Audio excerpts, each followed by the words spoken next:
Hi everyone. I want to talk about having a complete manifesto for our healthy mind and life. Let me begin at the very beginning. Why is it important to intentionally cultivate having a beautiful life? It is because we can set our mind on the right things that will help prosper our life in the most productive and happy way that makes us committed to our goals and committed to our loved ones around us. So, here are a few things that I have learned in my journey. First thing is reconciling ourselves with the past. There are so many things and people that we can't seem to agree, even now when we think about all the things that they have done wrong to us, right?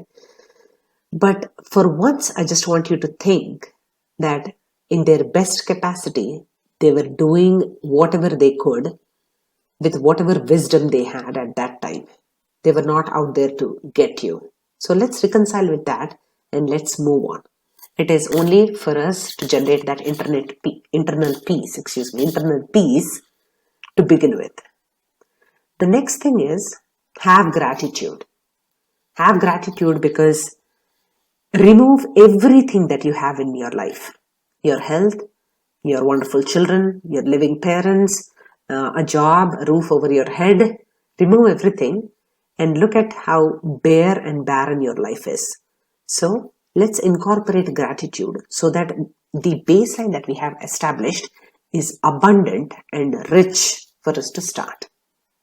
Next, seek clarity because there's so many competing priorities in a day for us, right? But who is running our true agenda? Only us. So if distractions and addictions are sabotaging our productivity, who is going to help us seek clarity through the clutter? So just pause once in a while and see, is this aligned to my goals? Is this aligned to my future? Is this aligned to my personal values? Ask yourself that. Next, this is the most important thing I want to talk to you about, bringing back boredom. If you can imagine stillness in your life without any stimulation, it is going to connect a lot of your experiences that you're having right now to the past to help you problem solve for the future. It is called the default mode network of the brain. So use it as much as possible. Create pockets of silence in your life. Once in a while, check yourself. Instead of checking the phone, check yourself. Why am I reaching out for my phone? What is happening? What are these habits? Are they self-generated or are they anybody else's agenda on me? Embrace shame.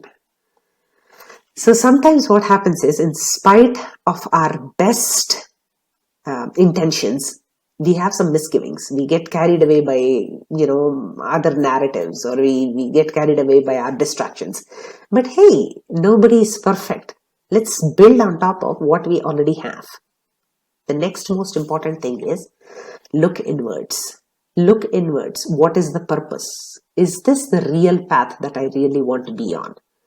Can I dwell into the meaning of life and your own pursuit rather than looking outward for stimulation?